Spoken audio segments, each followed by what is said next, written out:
Welcome back to Just Scrap Radio on BJPenn.com. I'm your host, Cole Shelton, episode 55. We got a good episode ahead of the Bellator 269, UFC Vegas 41. First up, we're joined by one half of the main event of Bellator 269, Tim Johnson, to preview his fight against Fedor Emelianenko. This is a really kind of weird fight. A lot of people thought JDS, maybe Fabricio Verdum, maybe Josh Barnett would get that Fedor fight in Russia. It ends up being Tim Johnson. We talk about how this came together, how we always wanted to go fight in Russia, and how this is kind of a surreal moment for him to fight Fedor, but he's not going to let the moment. He's noticed heavyweights in the past have kind of got the auras kind of throwing them off. He says that's not even a problem. He's going to go in there, and he knows he has to knock out Fedor if he's going to win this fight. He says if it goes to distance, even if he controls the fight, he is not going to get the decision win in Russia. That's kind of his mindset and his coach's mindset out of this fight. But really good chat with Tim. Always enjoy talking to him. Next up, we're going to be joined by both fighters of the co-main event of the UFC Vegas 41 card. We're first going to be joined by Grant Dawson. Kind of talk to Grant about the Diego Ferreira fight falling out and why that fight wasn't rebooked. Obviously, it's a shot at the rankings for Grant, but he just said he wanted to remain active. Diego wouldn't have been back in time, so he wanted to get a fight in. In steps Ricky Glenn, who's our next guest to preview this fight. When he kind of found out about this fight, when he kind of thinks of the matchup. Really good chat from both Grant and Ricky. Next up, we're going to be joined by Ike Villanueva to preview his main card fight against Nick Negmarano. Ike, always enjoy talking to him. He's coming off of that loss to Marcin Prachnio. He said he learned a lot. He said if he has an opponent hurt, he has to go finish him because he knows he has the power. That's something he thinks he can do here. He thinks he can knock out Nick. But we close things out talking to Jeff Molina to preview his fight against Daniel Lacerda. Jeff Molina, of course, made his UFC debut back at UFC 261. Beat Aori Q-Long in a really fun fight. One fight of the night on that really stacked card. Good performance from him. And now he's fighting a UFC newcomer Daniel Lacerda. Admits he doesn't know much about him, but he's expected to get the job done and start to work his way up into those ranked opponents at flyweight. But really good show. Hope you all enjoy. Be sure to share the show, subscribe, and thank you all. All right, we're joined by Bellator heavyweight Tim Johnson, who's got the biggest fight of his career coming up here. Tim, how's it going, man? No, it's going great. Going great. Is it fair to say that this is probably I would assume this is the biggest fight of your career, even though you just fought for an interim belt, like fighting Fedor, that has to top it. Yeah, no, I think probably going back to last summer, I think every fight at this point's been the biggest fight of my career. It just seems like it just keeps going that way. But yeah, fighting Fedor definitely is the cherry on top of the sundae that has been the recent career that I've had. I just quickly want to touch upon your last fight. That was a really entertaining fight against Valentine. Like, what do you kind of take away from that one? I took away, the only thing that happened with that fight is, I honestly thought it was going to be a split decision. I didn't know which way it was going to go, and I could have, I would have handled the loss. The only thing that I was a little frustrated with a judge giving a 45-50. He didn't give me one round. I was a little angry about that. But, that fight is, make some changes and definitely get a win. I didn't try to wrestle one bit in that. The game plan in that fight was to force him to stand up, create a fight. I think Moldavsky's biggest knock that people had against him is, he kind of, he points his way. He doesn't really stand in there and fight. And sometimes it can be a little bit of a boring fight. And, I've had that, people think I'm a boring fighter too, but I'm trying to break that spell. And, I think I actually, wrestled a little bit and, incorporated it a little bit more, that I probably would have walked away with the win. I got nothing to hang my head out about during that fight. I was pretty happy with the performance I put on. And Fedor's obviously in his corner, like he's his protege. So after watching that fight, do you kind of think he saw something and he's like, I want to fight Tim, or how did this kind of all come together? There's two people. There's two ways to look at it. Fedor had a bunch of names in front of him as well, and he picked me. And a lot of people think that he picked me because he thinks it's going to be an easy win for him. And I'm on the part where I think that he got 25 minutes watching me. He knows that I'm there to fight, I'm there to scrap, and he wants that type of fight. And that's why he picked me. I've said it a couple times. Fedor, he's a warrior, and he has a warrior mentality. Come home with your shield or on your shield, and he wants to go out there and have a war.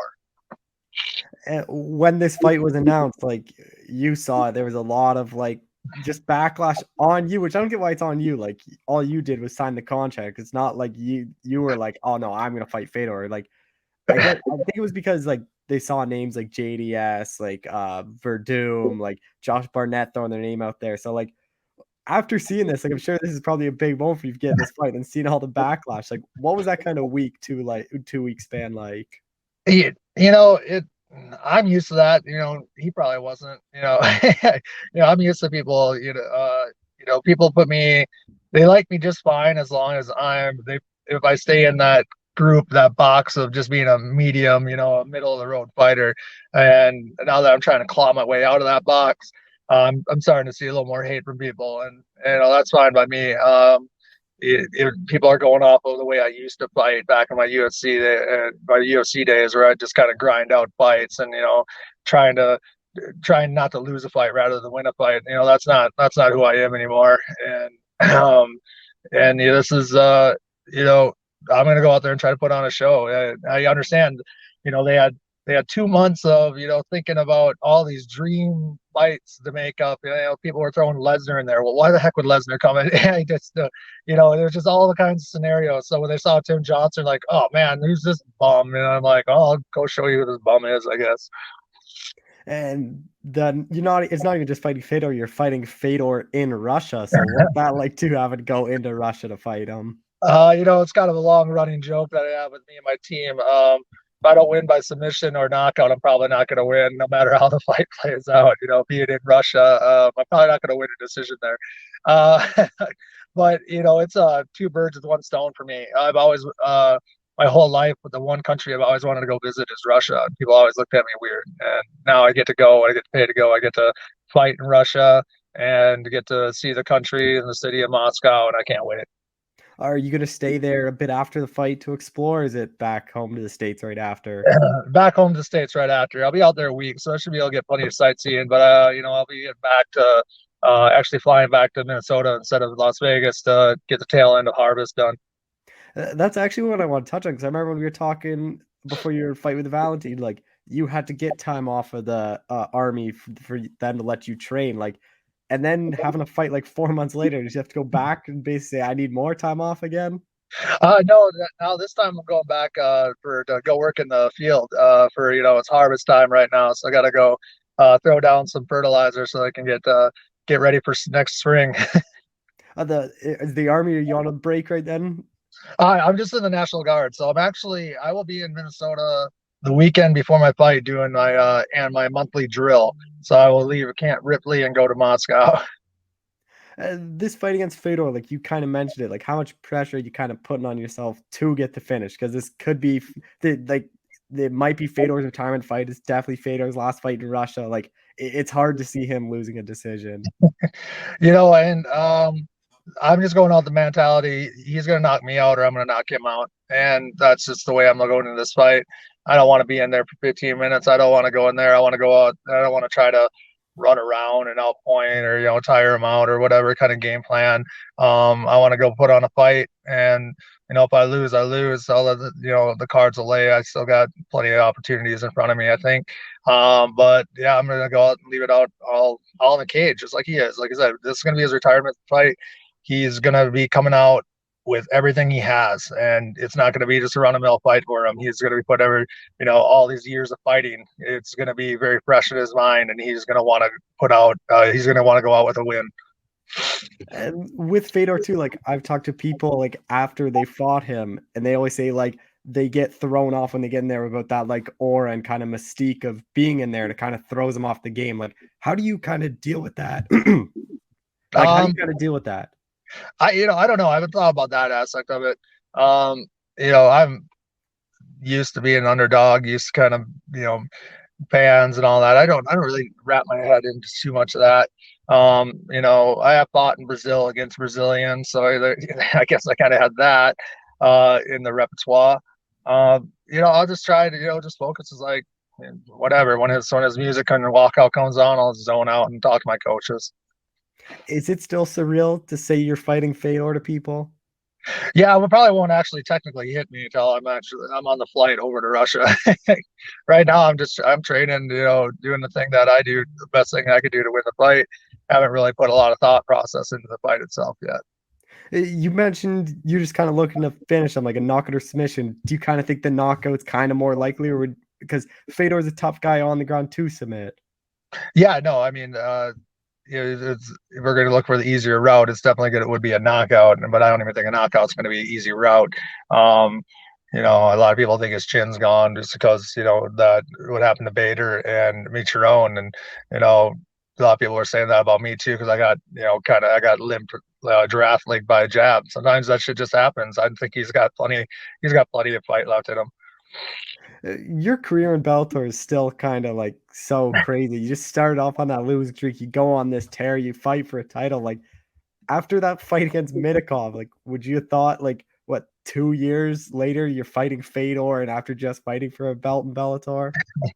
No, I got it was definitely a crossroads for me. That was my first fight camp in Vegas. So, because after my first fight with Czech is when I packed up and moved out to Vegas. And it took a little while for everything to kind of line up. And it was almost like, oh, am I going to keep walking out here for just to kind of collect a paycheck and abuse my body, or am I going to, actually totally commit myself and to be a fighter that I know I can be that no one's seen yet. And it was kind of a turning point, and I went the other way.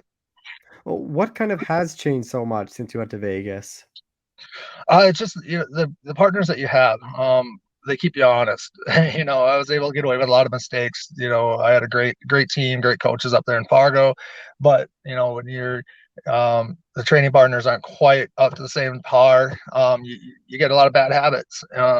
And bad habits aren't erased overnight. So it took a couple of years to kind of erase those. And that all goes to the team out here, the training partners I have every day, and all the credit to my success goes to them. How much are you going to look back at that fight in Brazil? Because I think Brazil and Russia, if you fight a Brazilian in Brazil or a Russian in Russia, like those crowds are very hostile. It's like you see a lot of people really can't fight under the pressure that well. Um, I'm fine with it. I actually embrace it. I think it's kind of fun. I kind of look at it and like, how many people get to experience stuff like this? Not very many. So you gotta just kind of embrace that. What do you think a win over Fedor like does for you right now? Like not even just legacy wise, but like puts you in this division. This division, I think a win over Fedor will get me a chance in the door for a number one contender fight. Looking, I said this in our interview, like there's no way I'm looking past Fedor, but you have to have a grand plan of things to help plans play out. We get a win against Fedor.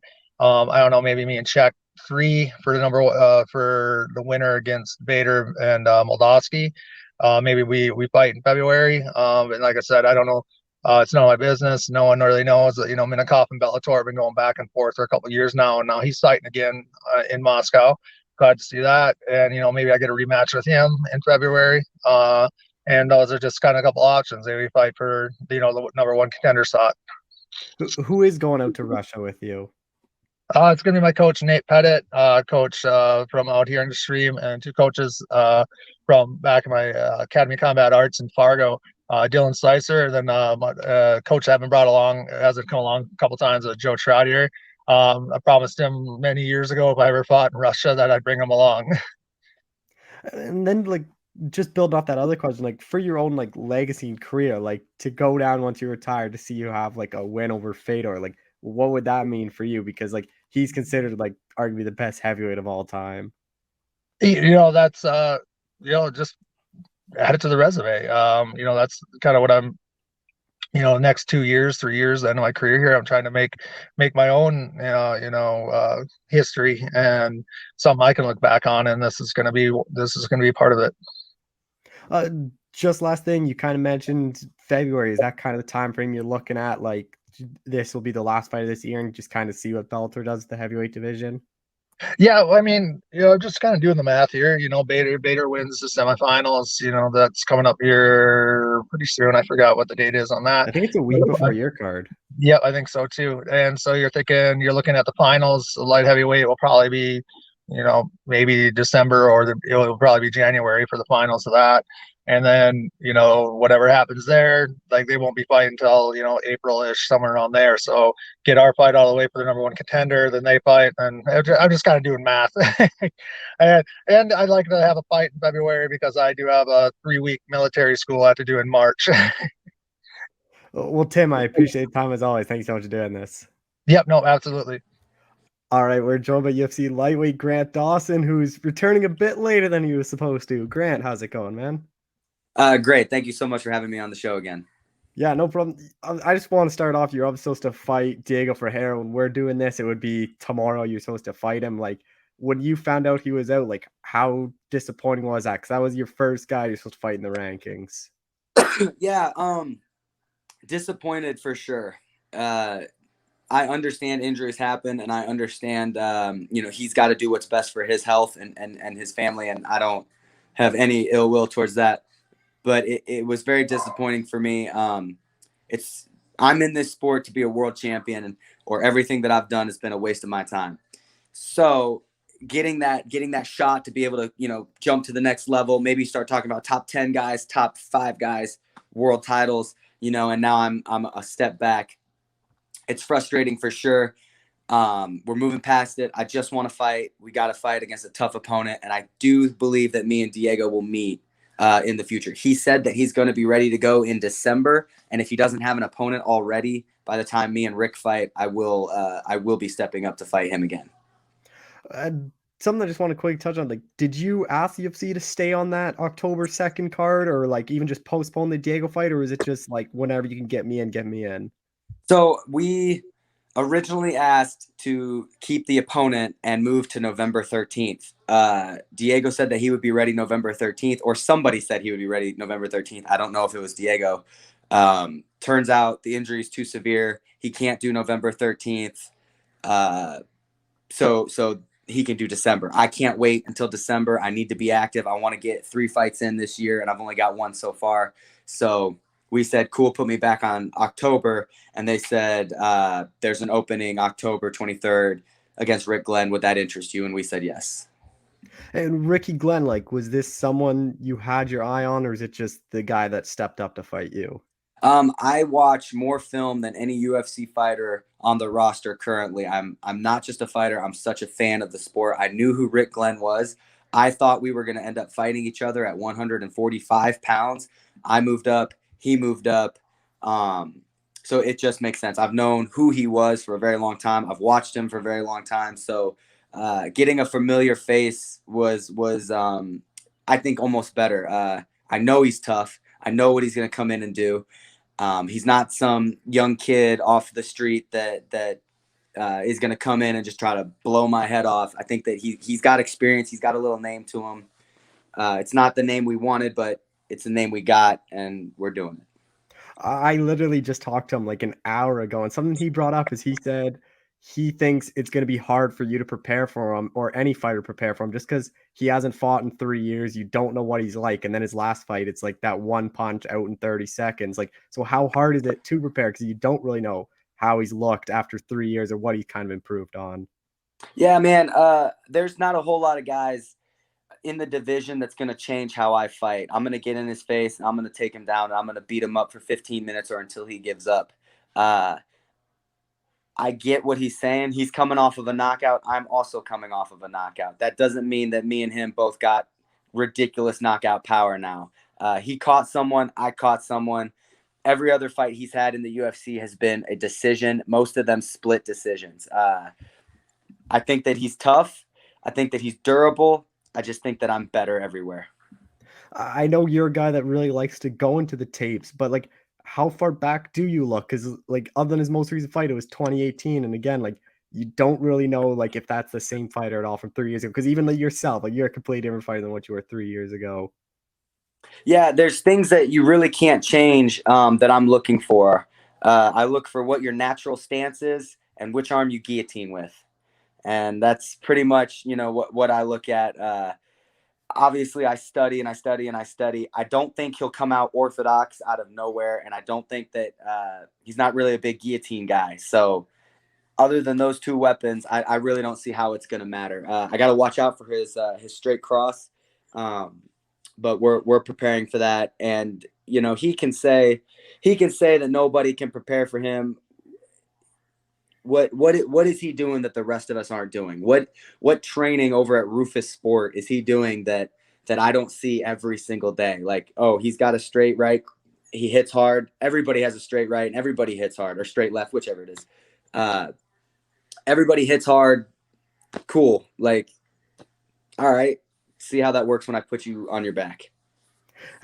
Like, how do you kind of see yourself winning? Is it basically how you normally do, just get right in their face, take them down, and if the finish happens, it happens? Yeah, man, I have a one-size-fits-all style. I'm going to jam that lead side of his. I'm going to watch that cross, and I'm going to get in on his legs, take him down, and beat him up until he quits. With your cardio too, like, is that something you think a lot of these guys won't be able to handle? Because like your pressure, I don't think many people can fight off their back foot for 15 minutes, how you kind of force them to. Yeah, I always say an aggressive fighter is dangerous, a smart fighter is dangerous, but when you put them together, that's when you get a world-class fighter. And I think that's where I'm at. I'm not just an aggressive fighter, I'm a smart fighter, and I know how to pressure without putting myself in danger. There's always that risk of getting knocked out. Leonardo Santos had a bunch of knockouts, knocked out Stevie Ray, knocked out knocked out Kevin Lee, apologies. So he had knockout power too. He's got more knockouts than Rick Glenn has. And I'm not disrespecting Rick Glenn's power, but you got to understand, if you are going into a fight and you are relying on me getting tired or knocking me out, good luck. You've got to be a better fighter than me to beat me. And there's just not a whole lot of them out there. He beats a lot of guys because he's got heart and he keeps working. I have heart and I keep working, but I've also got the technique and the fight IQ to back it up. So I really do think that we are similar in attitude and complete opposites in style, if that makes sense.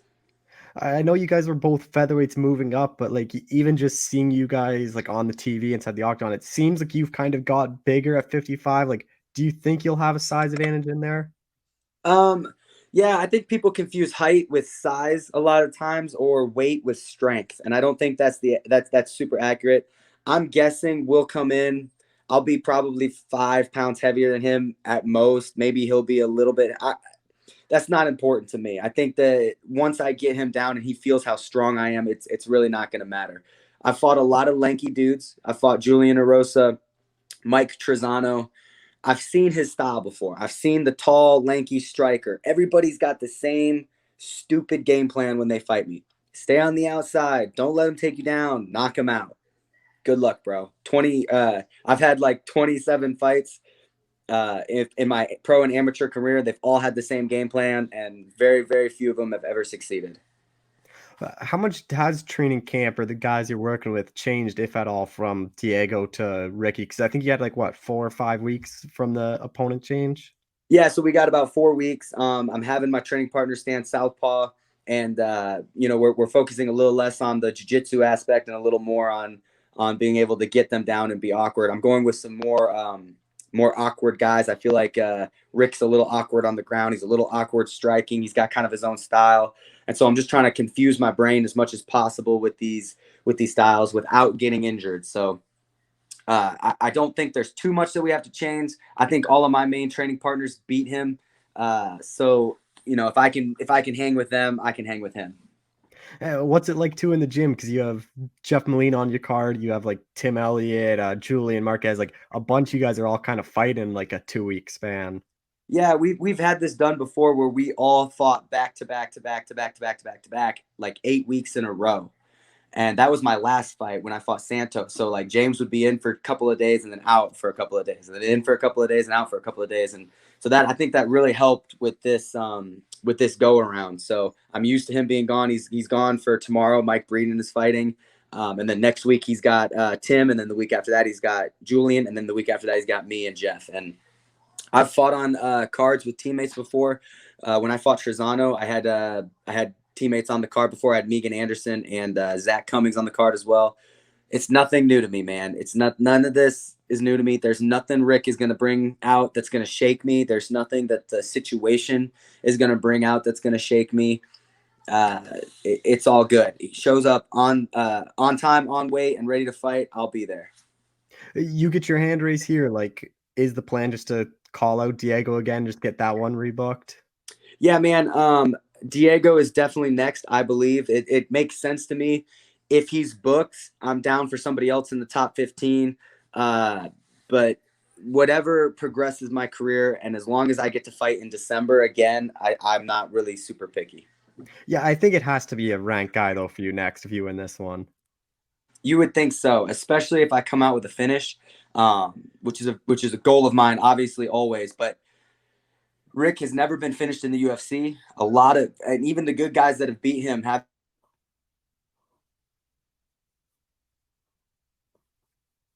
I think you're muted now. We good? Oh yeah, I got you now. Okay. Rick has never been finished in the UFC, and even the good guys that he's fought haven't been able to put him away. So going into this fight, I get a finish, I get a dominant performance. It's ranked and legends from there and on out.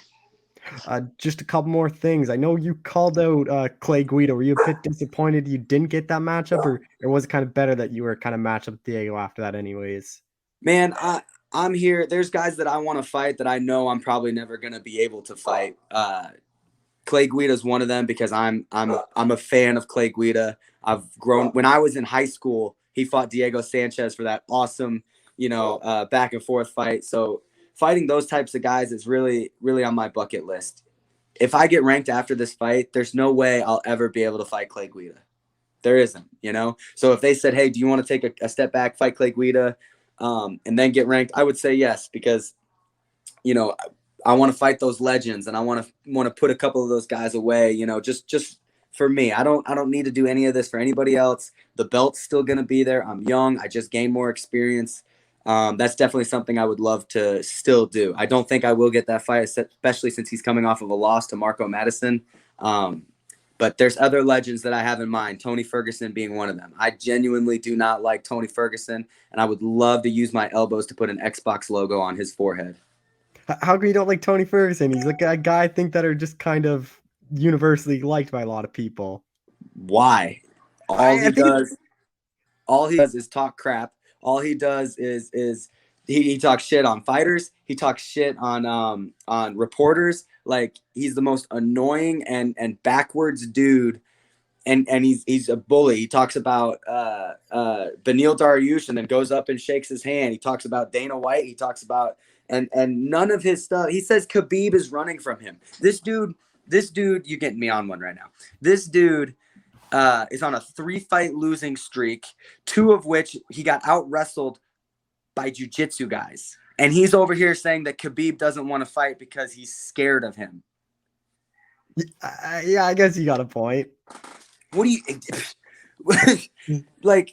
Oh man, like these guys get him down and they're trying to submit him. I'm not going to try to submit him. I'm going to try to break him. I'm going to try to use my elbows bone on bone and hear that echo in his head.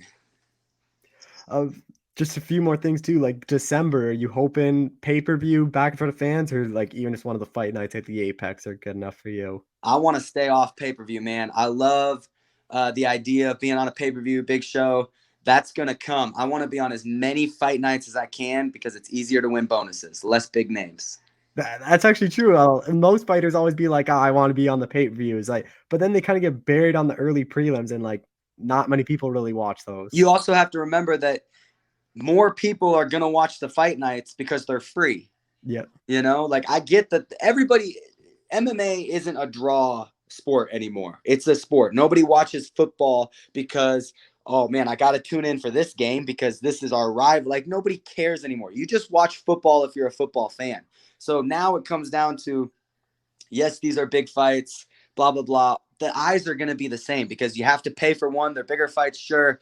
But the lower cards, the fight nights, they're free. So more people are going to watch them. You get the same amount of eyes, in my opinion, and you have a better chance at winning bonus money. Put me on as many of the fight nights as you can. I think the only exception still is if you can get on a McGregor main card, because those outdraw anything, but those are one fight, one time a year, maybe. And you got to be one of 4 fights to get that. Yeah, but the problem is a guy like me isn't going to be on the main card of a McGregor card. A guy like me, they're going to put against a really, really tough dude. I'm going to get Dan Hooker was just against Nasrat. That is an incredible fight. The number 6 guy in the world versus the number, I believe, 18th guy in the world or 17th or something like that. That's an incredible fight. And it was on the undercard of that pay-per-view. So it gets lost in sometimes. Now, the fight didn't really live up to what I thought it was going to be, but those are 2 really great fighters looking to fight each other. So if you put me on one of those McGregor cards, obviously I'm going to say yes, but I think I would get lost in the mix. And I think that a lot of people would forget about my performance no matter how good it was. Just last thing, I think this might fire you up a little, but how is James Krause not nominated for Coach of the Year? I do not understand it. Was Khabib nominated? I don't think so, no. Okay. I can pull up exactly. If Khabib is nominated, I'm upset because Khabib has been a coach for 13 days. Like, yeah, the guys that he's coaching are already world-class athletes. James is I'm a little nerdy kid from Stromsburg, Nebraska. There were 26 people in my graduating class, and somehow through James and through my hard work, I'm fighting for the largest promotion in the world. Like, and people don't see that. And I think that I told James this, man, like, you didn't get it this time. You might not get it next year, but at some point when you start producing these world champions, we got guys coming from Ireland. We got guys coming from Canada. We got guys coming from all over the world to train with us. Like, we're not just a Midwest gym anymore. We are taking in all these guys. We got James Gallagher. We got Connor's friggin' teammate. Like, how does James leaves Ireland and trains with us full time now because he understands how good of a coach and how good of a room we have. And that I told him, man, it's cool. Not this year. You're going to win it next year. How many coaches ever win it twice in a row or twice at all even, So you didn't get it this year. You're going to get it next year. If you don't get it next year, you're going to get it the year after that because I'm going to be a world champion and I'll make sure you do. Yeah. So the coaches nominated were Nick Sick, which I totally agree with, Henry Hooft, Mike Brown, Trevor Whitman, Jason Perillo. But like the thing with Perillo and Whitman, like Whitman has Usman, Gaethje, Rose. Like he only has 3 fighters and he got Usman when he was already a champion. I don't really Perillo does like Mackenzie Dern, Cheeto Vera, not many, but like, and then even with like Mike Brown and Henry Hoof, like they're out in Florida. They're always going to get people because who doesn't want to go live in Florida? Like to Kansas, like do people really want to go to Kansas to live and train? That's what I'm saying, where I'm a huge fan of Henry Hoof, and I think he's a fantastic coach. All I'm saying is every coach that you've mentioned has been handed these incredible athletes. Again, huge fan of Henry Hoof. I'm not saying anything bad about the man. He's a striking coach. He's a striking coach that gets these ridiculously good grapplers like Gilbert Burns and Usman before Usman left and turning them into really, really great strikers. And so then their wrestling complements their striking, which is amazing. James is taking guys that aren't good at grappling and making them good at grappling. Guys that aren't good at striking, like myself, making them good at striking. And I think that he's a little bit more of a well-rounded coach. Now, I will say that since he hasn't had a world champion yet, he hasn't had he's only got like 2 guys in the top 15. I can understand because Hoof, who's incredible. Hoof has a bunch of world champions. And who is the other one that Usman went to?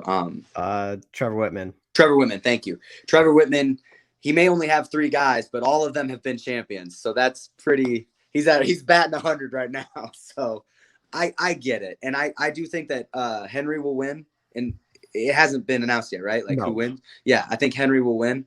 But just from my point of view, it's like you're already handed – like Dwayne Ludwig for the longest time was considered one of the best. That dude is not a good coach. Like, he's really not. He's a kickboxer that has been given – these incredible athletes like TJ Dillashaw. Who is Dwayne Ludwig's best athlete besides TJ? I don't even know who else he coaches. That's the same thing I always said about John Kavanagh. He always got so much praise. He had McGregor, outside of McGregor, who really had success at that gym? Like Artem Lobov's their next best guy. Well, I would think that Jimmy is their next. Gallagher Yeah, is their but next best guy. but when I'm gonna be McGregor's honest making with his you. when McGregor's making his rise, like Gallagher wasn't even really Right. that big of a thing, and everyone thought Kavanaugh was such a good coach because he had McGregor that was a two-way champion, but no one else really came out of that gym to do anything. Right. And I'm gonna be honest with you, man. I've trained with Gallagher a lot. I rolled with him 2 days ago. I think he's better than Connor. Like Connor's definitely a little more dangerous striking and definitely a bigger hype thing, but Gallagher's a better fighter, and you don't hear them talking about how Kavanaugh turned him into a good fighter. You know what I mean? So it's really just a popularity contest, I feel like, a lot of the times. And since we don't have that like superstar that just ridiculous, like pretty soon Sean O'Malley's coach is going to be nominated for Coach of the Year, and I don't even know who the hell that is. Yeah, I think he was on The Ultimate Fighter and he got knocked out. And then other than that, like I don't really know. And like he only does O'Malley. Like you can't even take credit for like Casey Kenny, Kyler Phillips, because those are all like the MMA lab guys where O'Malley like trains half the time. The other half is just his one coach. I didn't even know Casey Kenny and O'Malley had the same coach. No, so they train together, but Kenny and Kyler Phillips are at the lab where O'Malley splits half the time, and then the other half is just with Tim, like his own coach. Yeah, see what I'm, and if that guy, and I do think Sean O'Malley is a great striker, but if that guy gets nominated for Coach of the Year, you know it's a popularity contest, and no one actually cares about who Coach of the Year is. Well, Grant, I appreciate the time. Thanks so much for doing this. Yeah. All right, we're joined by UFC lightweight Ricky Glenn, who's stepping up on short notice. Ricky, how's it going, man? It's going great. Just finished training session, just in between stuff here in Des Moines, Iowa, and things are going great. First thing I just want to start off, like, when did you find out about this fight against Grant? Because obviously Diego Ferreira got pulled, or he had to withdraw, and then I know you guys got pushed back a couple weeks. Was that on your doing? A little bit. I saw the matchup right away when Ferreira, when Grant's opponent backed out, and I was interested in it just because I've been wanting to stay busy, but I thought it was a little too soon, and so I found out. It's been at least a couple weeks ago, but I've had still a decent little training camp, and ever since my last fight back in June, I got right back into the gym and did everything I was supposed to be doing.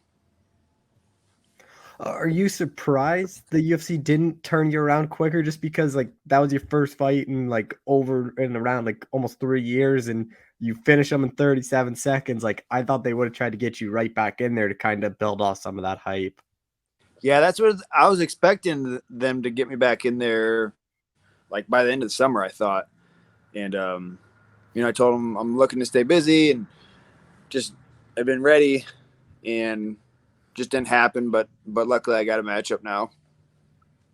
And Grant Dawson, like, is this someone you've kind of had your eye on to fight in the past? No, I mean I've seen him fight, but I think he's at the point. Obviously, he's about to climb up into the rankings, so it's kind of one of those fights that whoever gets it done here is kind of moving on, higher rankings type stuff. What have you made of his run so far in the UFC? Well, he's 5-0, so that's impressive. I haven't seen all of his fights, but I know he's a tough wrestler, good striker out of James Krause's gym. I imagine they're going to be well prepared for what I do.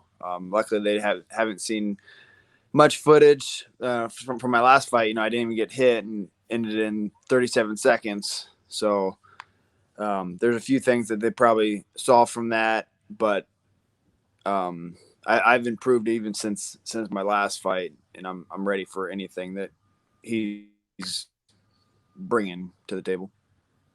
Yeah, how much of a benefit is that? Because it's really hard for fighters and other coaches to kind of look at you, because you're totally different from 2018, and the one fight they have is it was basically just a one punch and you end the fight, so there's nothing to really know how much better your skills are. Yeah, it's nice. I didn't take any damage, didn't get hit at all, in and out. But I imagine they probably think that most fighters are going to have some tendencies that last for years. And I've watched a lot of my footage and kind of dissected myself as if I were going to fight myself. After every fight I do that and see where someone can beat me. So I'm looking through their lens as well, where, where's he going to best beat me at? And I'm working on all my weaknesses and staying sharp. What is training camp like, just because you didn't have as much time as a normal one to prepare? Just my usual stuff. I'll train in the morning. I usually wake up a couple hours before I need to leave the house. And I got a little bit of a drive. I got about an hour drive to Des Moines here. And I'm just here all day. I'll sleep in my car in between practices sometimes. And I'll train in the morning, something midday, and then I'll do something in the evening. And I've also been teaching kids and adults gi jiu-jitsu classes recently here at Absolute. And I'm been trying to be better about reading my body and not grinding so hard and pushing myself to injuries like I used to when I was younger. How do you think you kind of match up against Grant? I think it's a good matchup. He's undefeated in the UFC, so that's cool. And he's right there. I think his opponent is number 12, ranked number 12. So he's, is right there to start climbing into the ranks. And, I'm ready to get back up in there. I think the highest ranked I was at 145 was 14th in the world. And then I bounced around a little bit, had some injuries, long layoff. So now I feel like everything's in line for me to make a big shift and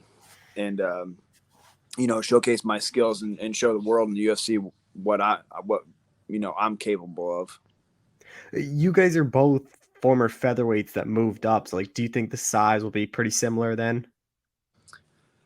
Yeah, probably similar. I mean, he must have been a pretty big featherweight to move up. I had over 2 years for my body to adjust to a heavier weight class. So I hadn't cut weight, and it was over 2.5 years. So my body just naturally leveled out higher. And I was able to get more strength and train with some heavier guys. So maybe I'll have an advantage there. How do you kind of see this fight playing out? Oh man, I don't want to give away too much, but he's probably going to back up a little bit, try to reel me in, big overhand for a takedown, push me up against the cage. But yeah, he wants to get on top and try to throw some big punches on me or take my back. Is the wrestling defense something you're really working on in this camp, or is it more about just your skills? Yeah, just my skills. I try to work on everything. Boxing, jiu-jitsu, kickboxing, the wrestling, the conditioning stuff, the mobility stuff. It's kind of a balancing act. With Grant too, he's a very durable guy. Is this one fight you probably think you got to prepare for 15 hard minutes with him? Yeah, probably. He's a similar tough Midwestern guy, probably, hard worker. I don't know too much about him, but I'm prepared, 0 to 100 right off the bell. So I'm ready to go. I think your last fight kind of showed your power too. How much more stronger do you feel at 55 compared to when you were at 45? Way stronger. I think just get my body healthy and recovering from that big hip surgery that I had. I have more mobility in my body, and my joints and my body's just a lot more freed up. But yeah, I felt like I was floating afterwards. I was just like, wow, I felt super. I didn't get to engage with them too much, but I felt really powerful and really quick. Where do you think a win over Grant puts you in the division? Because he was a guy that's supposed to fight someone in the rankings. So obviously the UFC's pretty high. And I'm like you said, he was probably right near the rankings. Yeah, I think a win over Grant will get me around top 15 or, close to it. Do you really plan to call anyone out with a win, someone in the rankings, or just whoever the UFC offers you? I'm not looking past them, but yeah, whoever they put in front of me, I'm just taking it day by day, owning the day, taking care of my body and pushing it as hard as I can and doing all the right things. After missing like nearly 3 years, are you hoping maybe even one more in this year? You think this is probably it for you? Oh yeah, I right after my last fight, I said that I'd like to get 2 more fights in by the end of the year. So all goes well, and I leave Vegas healthy. No injuries. I'd like to get back in there by January for sure. At 55 too, like how much more of a benefit is where it's a fight like this where you can take on short notice and the weight's not like that big of a concern. Yeah, I don't think it was too short notice. It was kind of perfect. I was already gearing up for something soon, and so the timing works out great. I guess I don't want to get into too much details on my weight cuts and stuff, but most people it's going to take a week to get on weight, or 2 weeks is kind of perfect. If you're walking around clean already, fully hydrated, it's going to take about a week and a half, 2 weeks to focus on your weight. What you get, wasn't it like 4.5 weeks notice, something like that? Yeah, it's about 4.5 weeks. Is that kind of a good? I know some people like prefer like the 8-week camp, but 4 weeks, is Yeah. that something you kind of like? Yeah, I like it. I mean, it was kind of, I think it was, it's about 4.5 weeks is like official, but it was about 2 weeks before that. I was like, we're talking. I was kind of pushing with my manager, Jason House, Uridium, and they're like, we're working on it. We're talking with them, and I know you want to stay busy. He's like, I'm ready to go, and they're saying he's ready to go. And then I had mentioned like, oh, this fight fell out. I'm like, what about him? What about them? And then there was a couple other fights. So since my last fight back in June, I saw a few different fights fall out, and it was like, I think one of them was a week of. I was like, hey, can I jump in on that? And they're like, oh no, they already got someone. And so that happened a couple of times where I tried jumping in on stuff within a week or two, a really short notice, and they already found a replacement for those opponents. How much easier did it make negotiations that you're both rep by Jason House? So I assume it probably wasn't too difficult to make in this fight. Yeah, I don't know. I think it just worked out. I was asking to stay busy. His opponent fell out, and I'm right there. I've been close to the rankings for a little bit. I'm the impressive win that I recently had, gives me some leverage. I feel like with someone fighting someone like Grant. Just last thing, back at the Apex, like, is that disappointing for you not in front of fans, or did you kind of like that experience? I liked it. It was cool. I could hear my corner. I could hear his corner pretty well.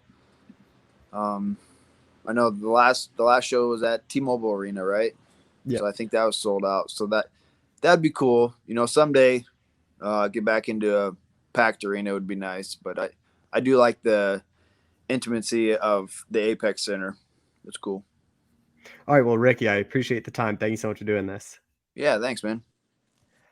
All right, we're joined by UFC light heavyweight Ike Villanueva, who's back in action here pretty soon. Ike, how's it going, man? And doing good, man. Thanks for having me on. Yeah, third fight already this year. Like, I know you lost your last one, but like, was this the right time for you to return? Because it's only like 4 months after your last fight. Yeah, man, I was hoping for November, December, and then just right after Labor Day, I got the message on a Sunday, and Jason House said, "Here we go." I'm like, you don't look at opponents, look at film, man. Let's go, man. There's no doubt. I'm a veteran in this game. I've been fought short notice plenty of times, but I still had plenty of time to get ready, and I'm excited for it, and I look forward to putting on the show. Just quickly, like your last fight, what do you kind of take away from that one?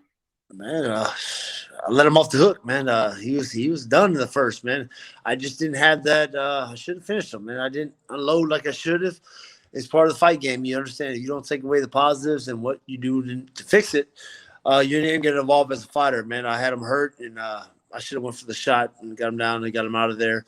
Let him off the hook. The second round, man, he just made a great switch and caught me in the liver, man. Hey, that liver kick is tough, man. You see some of the best go down. It happens, man. It was a delayed reaction, too. I was like, God, man. But, hey, hats off to him, man. Great guy, man. We got to talk at the fight, man. Respect the sport as a martial artist. And, hey, man, he got me. But hey, I'm ready to bounce back, man. Look forward to it. And this guy's it's a good fight to bounce back too, man, because I like this guy. I like his record. It motivates me to keep on pushing. It's that Rocky versus the young Tommy Gunn. So I'm excited for that, man. This little young, hungry fighter. Okay, I'm the veteran, man. I ain't no stepping stone, so I'll meet you in the center of the cage.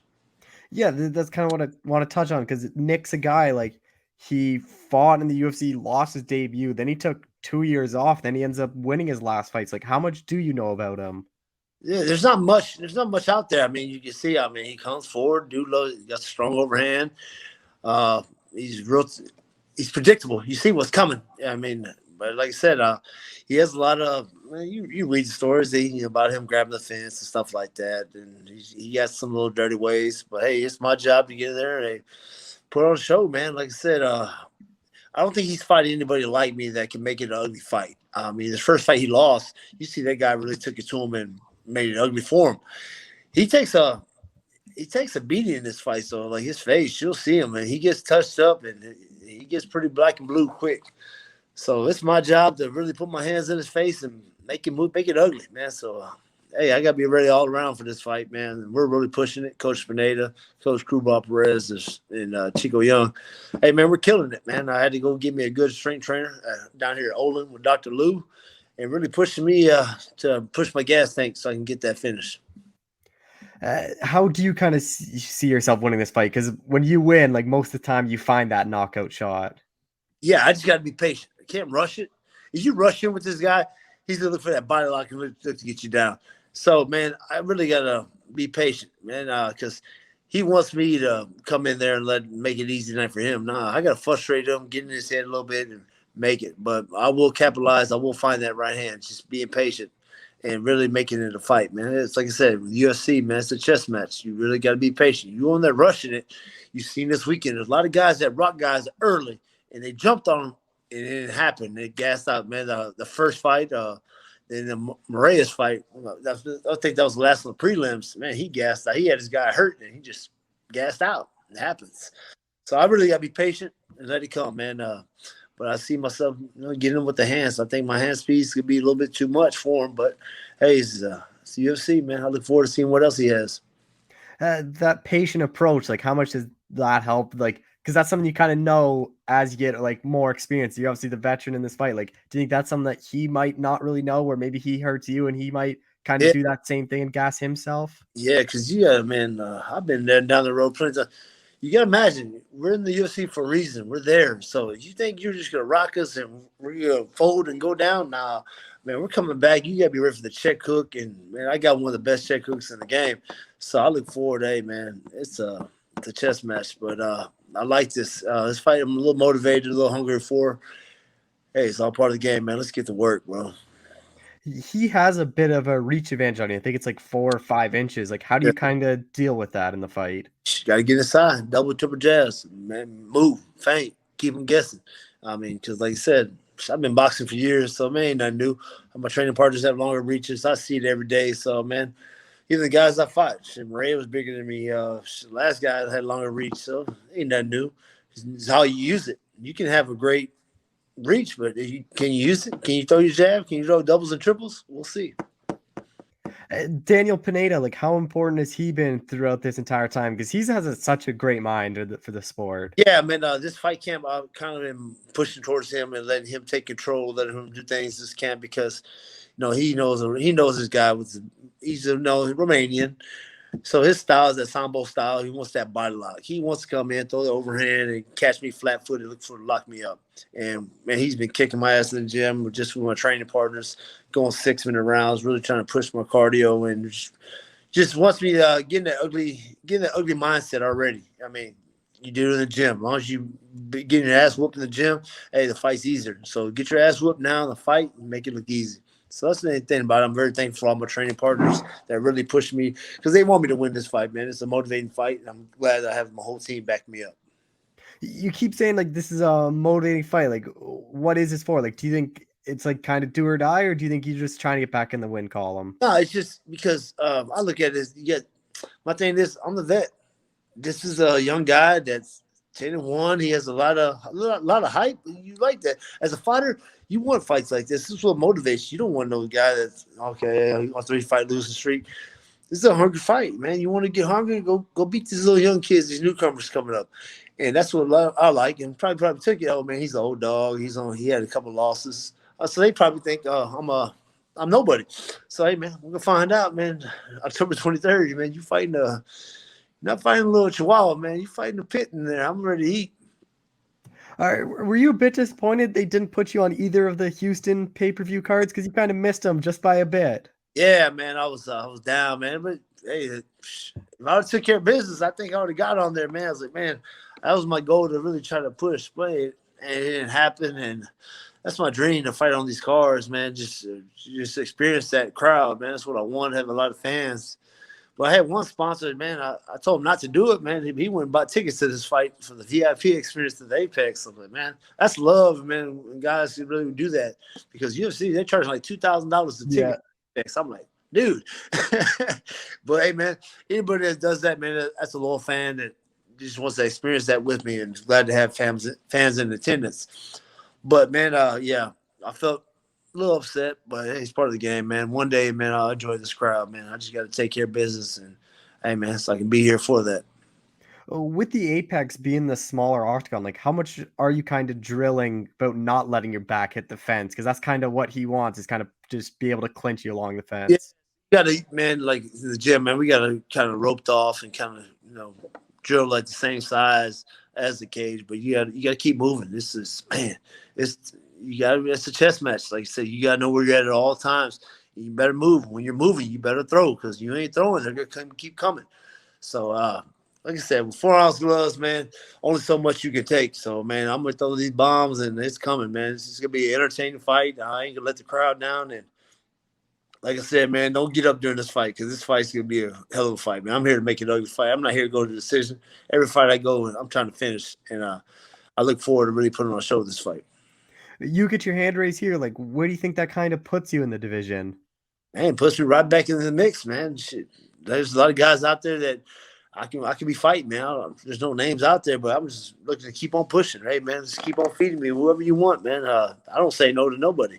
And like I said, I asked for the guy that just won the contender series, that like that little Russian dude that just came out. He looked good, but they gave it to the guy that beat me last.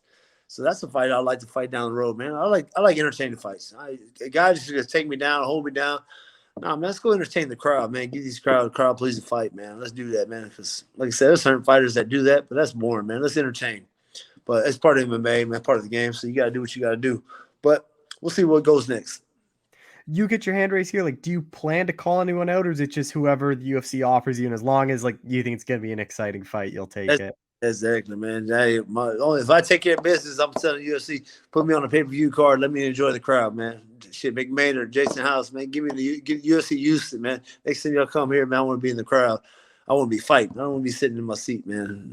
So that's my goal. Hey, put on the show and let them see, hey, man, okay, let's put this guy on the card and let the hometown crowd, get experience me being there.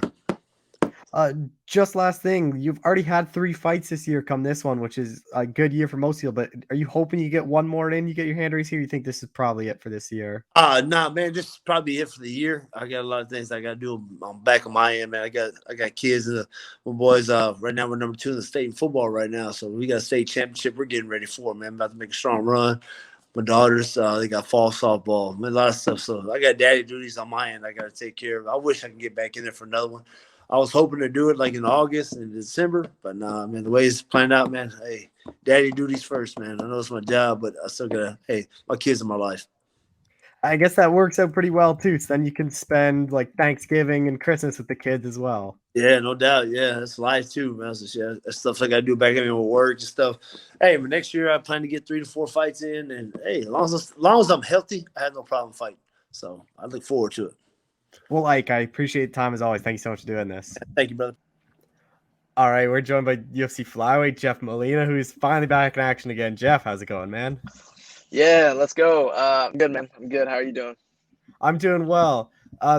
Timing-wise, like about 6 months later, is this kind of longer than what you figured it would be after your debut? Yeah, a little bit. There were some. There's always injuries going into a fight, man, and I had some nagging injuries coming into the debut. So a little longer than I wanted, but I got that stuff sorted out, and I'm healthy. And your opponent, Daniel Lacerda, like how much do you know about him?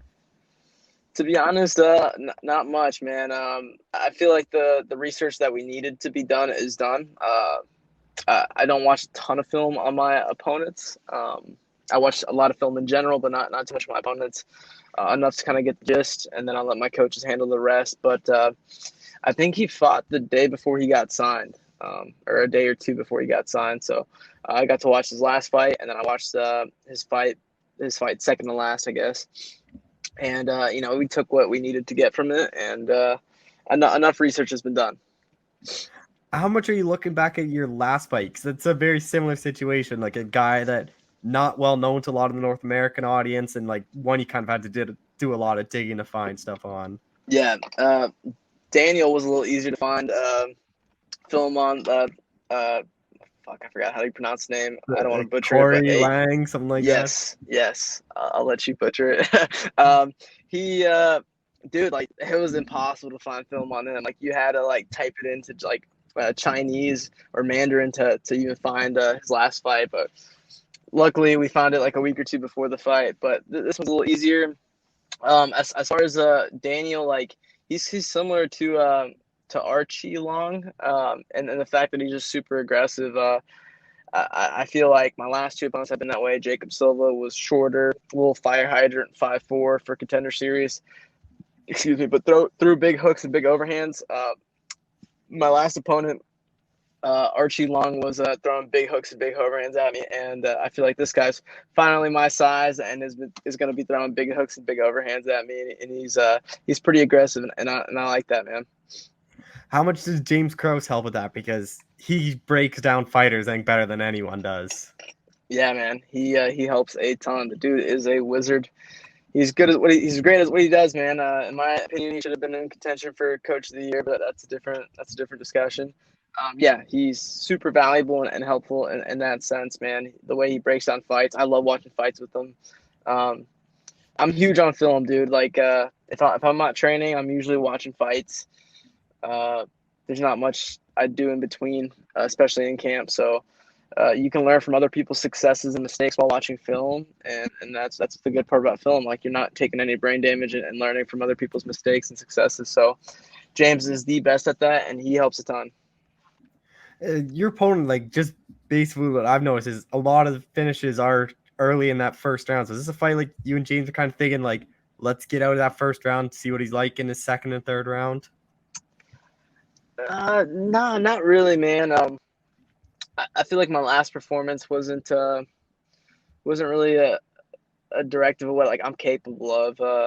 It just, there was a lot of mistakes I made, and I'm coming off of like two fights of the night. It's like my Contender Series fight. Dana said after the fight that was fight of the night. I just didn't get the check for it. And then my debut, I got fight of the night, and I don't want to be having these competitive fights, man, or at least any type of back and forth in it. And I know the level of competition I'm fighting is the highest now. Like I'm fighting the very best in the world, but I know what I'm capable of, and I want clean kills from here on out, man. I want performance of the night, and I feel like this is the right opponent stylistically to do that. There's no way this fight's going to a decision, man. With his style and how aggressive he is, and how he comes forward, and the way I come forward. I don't see this going past the first round, really. And if it does, there's no way it's going to a decision. How do you see yourself winning? Because I honestly wouldn't be surprised if this hits the ground at some point as well. Yeah, man, KO, TKO, submission, I'll take what I can get. But I'm comfortable everywhere. I pride myself in being a mixed martial artist and being good everywhere. And yeah, I just don't see it going to decision as far as outcome. I can see me clipping him on the chin. He goes down, and I sub him or a TKO finish. But either way, it'll be a finish. What do you think a win over Daniel does for you? Like, flag division's kind of wide open. Like, I wouldn't be surprised a ranked opponent's next if you win this one. Yeah, man. Yeah, this division, you're only one fight away from being ranked. But, man, I'm young. I'm 24 years young. I turned 24 last month or a month and a half ago now. want to take my time. I don't care if I have to fight every single person in this division to make my way towards the title or get a title shot. It's I get better every day, man. I'm in no hurry, but I know one day I'll be the champ of this division. So I want to take my time and work my way up. So I'm in no hurry to get to the title shot, and I'll fight each and every person I get offered. Are you hoping are you hoping like one more fight this year? You think this is it for you, just because you're fighting near the end of October? I think, God willing, I get that clean kill. I'm trying to get. I can get one more in this year. Do you really have anyone in mind, or is it just like you mentioned, it's kind of whoever the UFC offers you and just working your way up? Yeah, they can all get it, man. The Figueiredo's brother, I love the fight stylistically. He's another aggressive guy. I think he's kind of similar to the guy I'm fighting. I love that matchup. Cody Garbrandt, he's been talking some shit. I'd love to smack him up.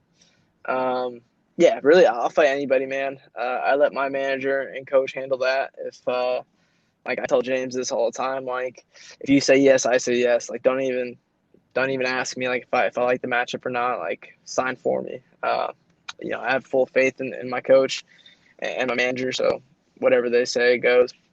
Yeah, where'd this Cody stuff come from? I think I saw it like a day ago or 2 days ago. Like he was just tweeting a bunch of stuff to you, and I know Tim Elliott stepped in and said something as well. Yeah, man. Not sure. The dude doesn't have a win inside the UFC. I don't know where it comes from. Jealousy, hatred. He's been talking shit on Tim for years. He called me out after my last fight, and I was like, dude, so if I get a contract with your name on it, I'm signing. Not sure really where that comes from, but he's got something else to worry about here in a couple months. But if he gets a win, and after I beat this guy up, I'm down to set that up. How much has Tim been helping this camp? Just because you guys are kind of fighting, 2 weeks apart, something like that? Yeah, man. He actually asked me to corner him for his fight, which I'm super stoked about. Like Tim is someone I've been looking up to since I started in the sport, since I was really a kid, man. Since I was 14, 15 years old. I remember watching him fight live for Titan after he got cut from the UFC the first time, and it was one of the most entertaining fights I've ever seen. And I've mimicked my style off of him, of just being bonus friendly, exciting, entertaining. I got that from Tim, so it's really cool to have him as one of my main training partners, and even to be able to corner him in his fight. It's awesome, and he's a huge help to my game. Who's gonna be in your corner? Like James, obviously. Then who are the other two? Yeah, Crane's Joust. Jason High would usually be my second corner, but UFC vet, Jason High, Dream vet, Strikeforce vet, everything vet. He's the man. I've been with him since I was 14. He's been coaching me since I was 14 years old, and unfortunately, he won't be able to make this one. He's got bigger and better things. He's got a baby girl due the day before my fight, so he's gonna have a daughter again. So he'll be busy doing that. So my second corner will be Julian Marquez. He actually fights the week before I do, so I think he's gonna hang around in Vegas and then just slide into the fighter hotel again. And then my third corner will be Mohamed Zwolak. He's a 45er who just went pro. He's a stud. He's a southpaw, kind of like Daniel, kind of even look alike, man. So he's been a good look for me this camp, and he'll be out there with me for fight night. Well, what's fight week like when you got Julian and James together? Because I talked to both of them, and especially Julian. Like, I don't know how you can be like not happy talking to him or just being around him. Very different personalities, but it's awesome, man. It's just like hanging with the boys. It's a cool vibe, and fight week. There's a lot of stuff like there's a weight cut, and then you're not feeling the best, and they make everything easy, man. So this is the first time Julian's gonna corner me, but I already know how it's gonna be, just the way he is, and he's a really giving person, and he's the man. He's like a big brother to me, so it'd be cool to have him there and just have fight weeks with the boys. Like those memories I'll have for the rest of my life, or all the little fight weeks, like the fight week in Jacksonville, and then this fight week in Vegas, and even the fight week I'm gonna have with Tim. Like those are all I'm gonna remember those for the rest of my life. How different is it going to be? You went from the first event back with fans to now you're going to the Apex in front of no one. But I guess you cornered Tim a bit earlier, so you can get a little peek at what it's like. Yeah, man. It's familiar territory just because of the Contender Series. Contender Series was in the Apex, and a fight's a fight at the end of the day, whether there's 15,000 people there, if it's just Dana and like 5 other people. Like for Contender Series, man, you could hear like a pin drop in there. It was dead quiet, and to me, it's a fight at the end of the day. It'll be cool to have James there at the Apex. He's pretty loud in general, so it'll be cool to have his cornering and coaching with no one screaming. I didn't get to have him for Contender Series just because he tested positive for COVID and we didn't have any coaches, and that was its own story on its own. But it'll be cool to experience James Krause's cornering and coaching at the Apex. And yeah, like you said, I'll be cornering Tim, so I get to kind of be able to visualize myself there and experience it once again before it's my time to go out there and compete. How is James Krause not nominated for Coach of the Year, though? That's something I don't Dude. understand, because I always look at it like James Krause bring people outside the UFC into the UFC, or guys that are probably one loss away from getting cut, and now all of a sudden they're on a winning streak, to the people that are nominated for Coach of the Year are like the ATTs, the Sanfords. It's like you're always going to have world champions there, like where James is building all these people up. And realistically, like, who really wants to live out in Kansas City when you could go out to Florida or California or Vegas or all those places? But yeah, let's talk about that, Cole. Yeah, that's you're 100% right, man. Like some of the people nominated on there, like Trevor Whitman is a phenomenal coach, but if we're talking about Rose and Usman, like Usman was a world champ before he got to Whitman. Like Krause is building these guys up from nothing. I was 1-2 as a pro when I came to Krause. There's a ton of stories like that, man. Kevin Kroom is another example. And if we're talking about this year, which is what Coach of the Year is, man, like the track record speaks for itself. Like he's got Julian Marquez with 2 bonuses, fight of the night and a performance of the night. He's got Jason Witt with the fight of the night. He's Derek Minner got a win in the UFC this year. I got a win in the UFC this year with the fight of the night bonus. Tim Elliott got a win this year in the UFC. I can keep going. Grant Dawson, another performance of the night with the last second knockout over a guy that hadn't lost in like 16 years. Like he's building people up from scratch. Like Grant's been with them since like 7 years ago. You can't say that with other coaches, man. Like Jason Perillo was on that list. How? Like he coaches Cheeto Vera and Mackenzie Dern, and like Michael Bisping hasn't fought since Nam, so he's not like an active fighter. And granted, there's coaches that should be on there, like Eric Nixick, but it's just kind of mind-boggling not seeing James on that list, man. Knowing like this dude spent 6 weeks at the Apex, back to back, a fighter on the card every week, a homegrown fighter in the card every week. And like you said, we're in buttfuck Missouri, dude. We're not out here in sunny Florida or sunny California. So it's a different move, man. We got people from all over the country coming to see us. We got James Gallagher here. We got Dakota Bush. We got a bunch of people coming up here to train just because his track record speaks for itself, man. And in my opinion, he's the best coach in the world. Yeah, it'd be a lot different if your gym was in one of these places where everyone wants to go to. But like to pack up and move to Kansas City just to train under one guy kind of says a lot about how good of a coach they are. Absolutely, man. Just a couple more things in your own division. They rebooked the trilogy. Like, what are your kind of thoughts on Moreno Figueiredo 3? I'm about it, man. Why not? I think I saw like a stat that was like the fastest trilogy ever to be made. It's like the 3 fights are happening within a 12-month period. I'm cool with it. I think for Moreno, it's a smart move, like a smart business move. Like I think it's the easiest title defense he could get.